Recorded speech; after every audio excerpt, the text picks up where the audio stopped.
Un château d'eau autonome d'une capacité de 5000 litres offert au centre hospitalier régional CHR de Touba. Une initiative de Moussa Sanogo, ministre du Budget et du portefeuille de l'État, cadre de la région du Bafing. Cette action salutaire met fin aux nombreuses problématiques d'eau auxquelles était confronté cet établissement sanitaire de référence. Les problèmes de stérilisation, d'entretien des locaux, de continuité des services, même au niveau du laboratoire, du bloc opératoire, etc. et j'en passe. Et même les besoins personnels étaient difficiles. Au niveau de l'hôpital de Touba, le personnel qui ne travaille pas toujours dans des conditions faciles, que les problématiques d'eau qui étaient les leurs soient derrière nous. C'est renforcer donc leurs conditions de travail pour leur permettre de mieux s'occuper des populations parce que la santé, c'est le premier capital de l'homme ici-bas. Un capital qui sera renforcé davantage, le ministre Moussa Sanogo a saisi l'occasion pour annoncer que les travaux de construction du futur CHR de Touba seront officiellement lancés dans les semaines à venir.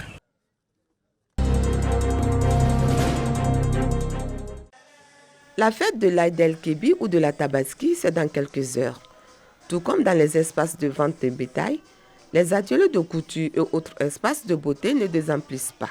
C'est le cas du salon de Alan, coiffeur au quartier commerce qui reçoit hommes, femmes et enfants venus se refaire une beauté. Ici, les prix varient d'une coiffure à l'autre. Ça dépendra de la personne, ça dépendra de la cliente ou du client, ce qu'il veut qu'on fasse de plus sur ce tarif minoritaire qui est 1000 francs. Les hommes, il y a les locks, puis bon, les femmes aussi qui font beaucoup le curly.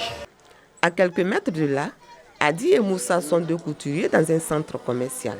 L'un fait la couture mixte et l'autre la couture pour hommes. Ces deux couturiers sont déjà en avance sur les rendez-vous et n'attendent que les clients pour le retrait de leurs habits de fête. Avec les clients, ça va très bien. On finit de planifier une semaine avant la fête. Tout le travail que pour la fête, sincèrement, on a fini, on a paqueté. Pour le moment, il n'y a pas de problème à ce niveau, sur les rendez-vous. La majorité me sont déjà livrés. Il reste quelques-uns, les derniers, à faire les finitions et puis livrer. Si les propriétaires d'ateliers de couture et de salons de coiffure sont pris d'assaut par les clients et se frottent déjà les mains, ce n'est pas le cas pour Céline, esthéticienne. Chez elle, l'affluence n'est pas de mise cette année. Les autres années, en tout cas, à l'air précis, vraiment, on est beaucoup occupés. Mais cette année, en tout cas, on espère que peut-être ça va aller. Les affaires vont bon train en cette période de fête de l'Aïd el-Kébi. Pour l'occasion, la ville de Bouaké est en effervescence. Un champ de gombo de plus d'un hectare à Boandougou, région du Béré. Cet espace agricole est la propriété de la société coopérative féminine Ambetakou. Les membres de l'organisation sont en activité de nettoyage du champ. Un groupement de femmes rurales pour mieux combattre la précarité en vue de leur autonomisation et une meilleure évacuation des productions à des prix plus rémunérateurs. Bon, nous les femmes, on a essayé de créer une coopérative pour que les femmes soient autonomes. C'est l'agriculture qu'on connaît. Donc on a préféré faire un champ. On a commencé d'abord sur du gombo. Après la formalisation administrative, la société coopérative Ambetakou est présentée officiellement aux autorités locales à travers une cérémonie d'investiture. Plusieurs communications ont meublé cette investiture, à savoir le fonctionnement, la gestion d'une société coopérative et les missions de l'OCPV. L'OCPV incite toute personne, que ce soit femme comme homme, à créer une coopérative et en fonction des besoins et des difficultés que rencontre la coopérative, ces difficultés-là seront relatées afin d'apporter une amélioration dans la production et aussi dans la commercialisation des produits vivriers.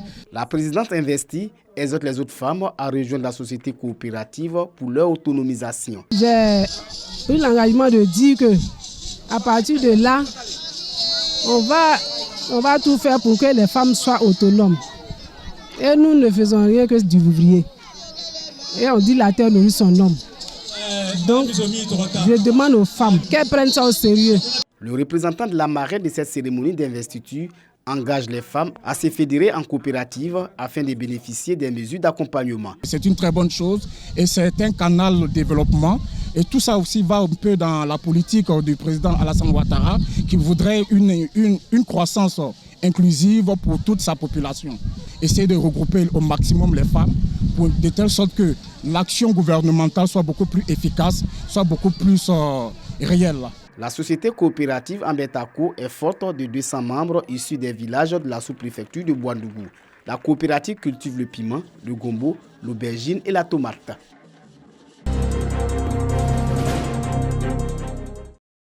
À 35 km de Kaniasso, Sananferedougou, l'un des 88 villages de la région du Folon, dans le nord-ouest de la Côte d'Ivoire. Une bourgade peuplée en majorité de Malinké. La localité connaît depuis quelques années la réalisation de nombreuses infrastructures modernes de base, notamment l'électrification, un foyer de jeunes, un collège de proximité, une école primaire, un centre de santé et bientôt une route bitumée. Une transformation rendue possible grâce aux actions du chef de l'État. Depuis l'avènement de Alassane Ouattara au pouvoir, Sananferedougou a eu plusieurs infrastructures de base. Aujourd'hui, le pont qui était là, qui date de 1956, ce pont est en train d'être refait de manière à ce que la route bitumée qui va de Djéné jusqu'à la frontière du Mali puisse passer par Sananferedougou. Confiants pour le développement de Sananferedougou, les habitants de cette agglomération peuplée d'environ 2000 âmes souhaitent son élection en commune et en sous-préfecture. Aujourd'hui, en tant que chef du village, je demande au président Alassane Ouattara d'ériger Sananferedougou en sous-préfecture et en commune. Avec son extension, Sananferedougou, modèle d'évolution, connaît toutefois des difficultés, notamment les projets d'autonomisation pour les jeunes et les femmes, ainsi que le château d'eau qui ne répond plus aux besoins des ménages. L'érection de Sananferedougou en commune et en sous-préfecture contribuera au développement de la région du Folon, partant du district autonome du Denguélé, avec à sa tête le ministre-gouverneur Gaoussou Touré.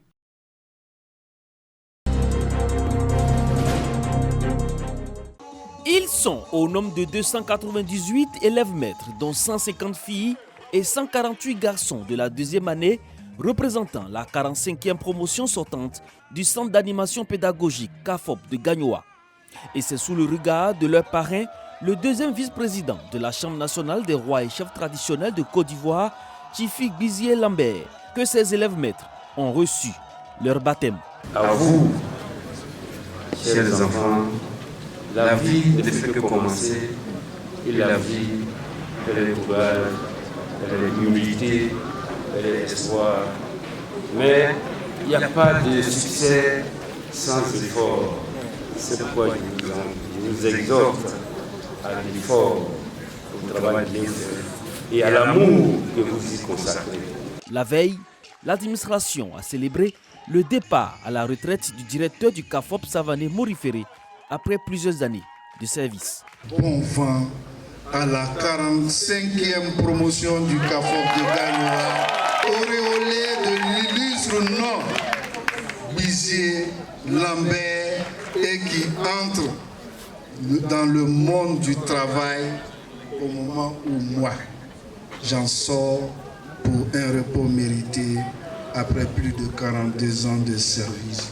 Je vous remercie.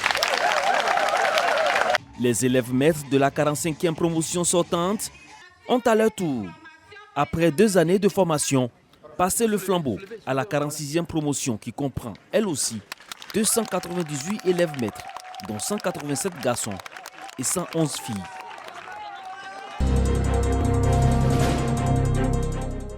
Double cérémonie de célébration de la fête des pères et des mères à Serebissou dans le département de Mbato. Nous sommes dans la région du Moronou. Cette célébration est une première dans la localité. Elle vient mettre en exergue la complicité, l'amour partagé entre les couples et surtout rendre hommage aux parents pour leur implication dans l'éducation des enfants. Une telle cérémonie parce que nous voulons jauger la capacité de mobilisation de la mutuelle. Nous avons utilisé, n'est-ce pas, l'occasion de la fête des mères pour pouvoir célébrer nos mamans et nos papas. Chaque fois que nous venons au village, c'est pour le cas de décès. Mais aujourd'hui, nous avons trouvé l'occasion de ne pas pleurer, mais plutôt de rire avec nos parents. Le sous-préfet de Timélécro a exhorté les populations à toujours consolider l'amour, la fraternité et le vivre ensemble. Cette cérémonie représente pour moi le symbole de l'unité entre les fils et les filles de ce village, le symbole donc du redémarrage du processus de développement du village, mais aussi surtout la volonté des uns et des autres de promouvoir donc la fraternité pour amorcer donc le bien-être des populations de ce village-là. Cette rencontre a été enrichie par des danses traditionnelles du terroir qui constituent les valeurs culturelles du peuple haï de la région du Moronou.